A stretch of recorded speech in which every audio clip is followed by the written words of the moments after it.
Life must have seemed frightening and arbitrary.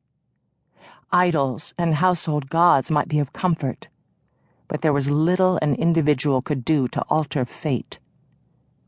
And then along came Abraham the patriarch, to whom God said, "Go forth from your land, to a land I will show you.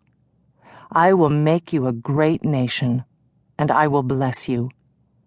So the Torah tells us, and again I imagine it. Such a voice, coming out of such an emptiness. It was the beginning of the covenant between God and God's people, an agreement similar to a legal treaty. If Abraham did what God wanted, God would favor him. Soon, God demanded that Abraham and his sons and the slaves in his household be circumcised, the blood and the flesh a sign of the covenant. Abraham did it. He followed God, and so did Abraham's son Isaac, his grandson Jacob, and his great-grandson Joseph. But the land they were promised eluded them. Joseph was sold into slavery in Egypt, and many generations later, Abraham's descendants were all enslaved by the Pharaoh. Then came Moses, who led them out of Egypt to Mount Sinai, where they received God's commandments, then into the wilderness, where they disobeyed God and wandered in punishment for 40 years. By this time they were a nation, hundreds of thousands of people, the Israelites. They had not reached the promised land, but God was still in their midst. When I set out to write a version of the Torah, I soon determined that my best way forward would be to follow the thread of its story. I would tease this out little by little and go wherever the story led me. Inevitably, this being the Torah, it led me through thickets of genealogy, law, and ritual. I've included portions of these, enough, I hope, to give readers a sense of how the ancient Israelites experienced their faith, and how some observant Jews still do. Anyone who reads the Torah will see that a lot of it doesn't make sense.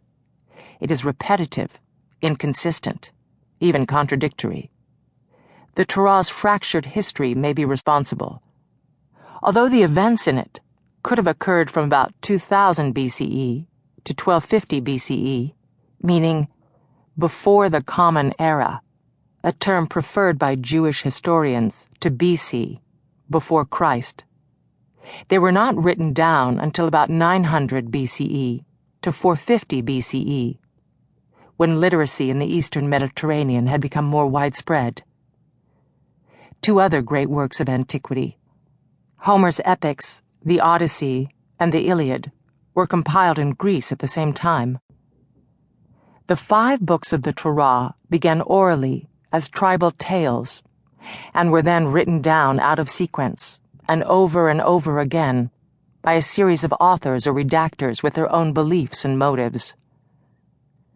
Many biblical scholars believe there are 4 principal sources of the Torah, each known by a letter abbreviation, and presenting a different view of God and God's laws.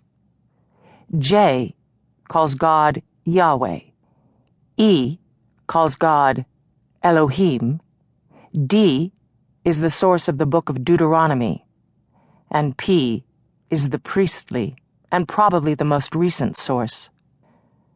The Torah was not completed until after the Babylonian conquest in 586 BCE, when the Israelites became exiles and lost their first temple in Jerusalem.